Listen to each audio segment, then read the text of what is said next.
The morning after the assault, the Westgate shopping centre is still cordoned off as Kenyan troops continue to try to secure the complex.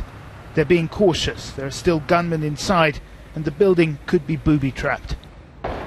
Yesterday afternoon, the road leading up to the mall erupted to the sounds of gunfire and explosions ripping through the building.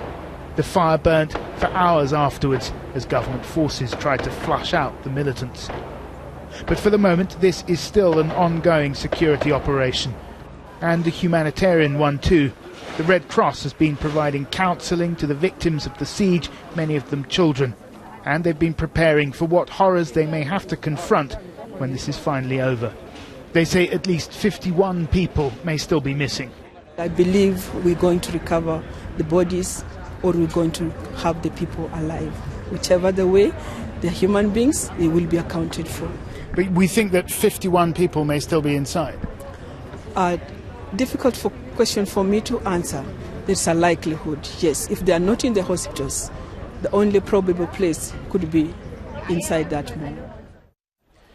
So it's a confusing picture coming out of the Westgate shopping centre. Clearly there is still a security operation ongoing. We think there may be a number of gunmen still alive inside the building.